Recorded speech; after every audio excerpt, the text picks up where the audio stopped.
ৰাজ্যত এতিয়া উজনিৰ পৰা নামনিলৈ কেৱল পঞ্চায়ত নিৰ্বাচনী প্ৰচাৰত ব্যস্ত হৈ পৰিছে প্ৰতিজন লোক।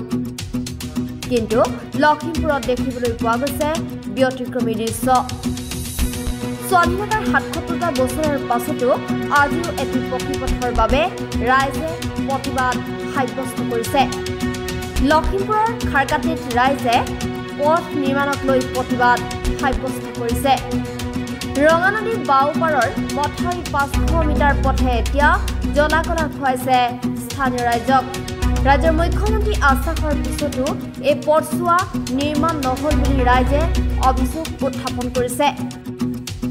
যাৰ বাবে স্থানীয় মহিলাসকলে এইবাৰ ৰাজপথলৈ ওলাই আহি এনেদৰেই প্ৰতিবাদ সাব্যস্ত কৰিছে।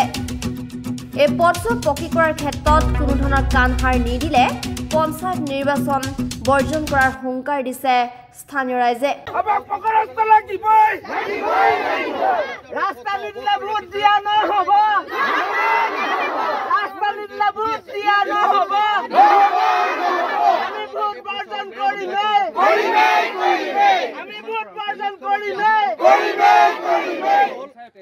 প্ৰগ্ৰেমটো মানে আমাৰ এই খাৰকাটি গাঁওখনৰ ইমূৰ আৰু সিমূৰ এতিয়া হেৰি কি কয় পহুমুৱালৈকে গোটেইখিনি পিছ হ'ল। আমাৰ এইখন ১ কিলোমিটাৰ ৰাস্তা কি কাৰণে মানৱ ডেকাই এৰি থৈ গ'ল। আমাক মানৱ ডেকাক আনি দিয়ক। যদি মানৱ ডেকা ইলেকশ্যনৰ আগত আমাৰ এইখন ৰাস্তা পকীকৰণ কৰি নিদিয়ে তেতিয়াহ'লে আমাৰ খাৰকাটি গাঁও ৮০ ঘৰ মানুহে ভোট বৰ্জন কৰিম।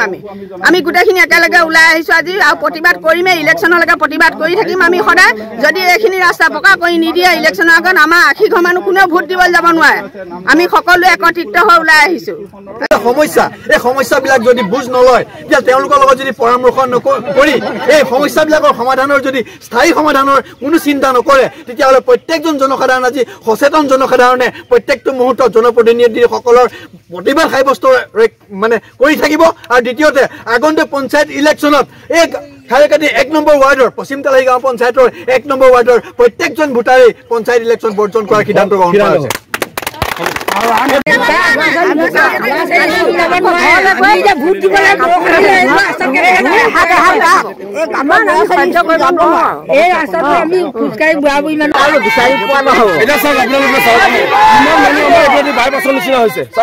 গাড়ী মটৰৰ পৰা ধৰি লওক দুচকীয়া বাহনৰ পৰা ৪চকীয়া বাহনলৈকে পেচেঞ্জাৰলৈকে 108লৈকে কিমান মানুহ যাবলগীয়া হয়।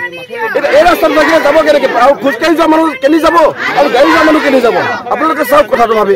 আৰু নদীয়ে উপকাৰ কাৰণে আমাক অপকাৰ কৰিছে।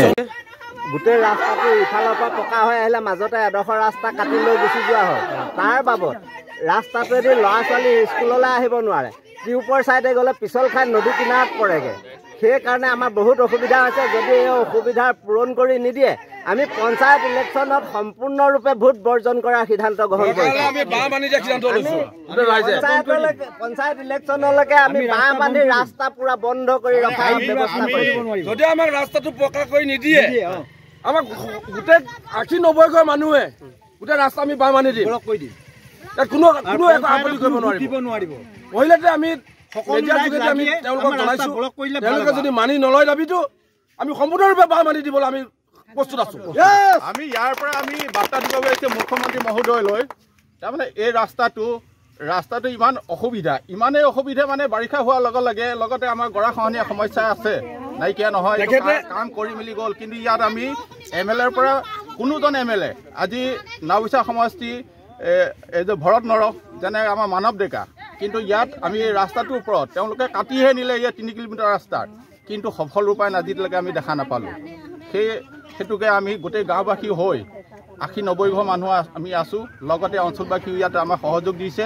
আমি সকলোৱে যদি এই আহি থকা পঞ্চায়ত ইলেকশ্যন আমি যদি এই ৰাস্তাৰ সমস্যাটো সমাধান কৰি নিদিয়ে আমি ভোট বৰ্জন কৰিবলৈ প্ৰস্তুত আছোঁ। আৰু আগত আহি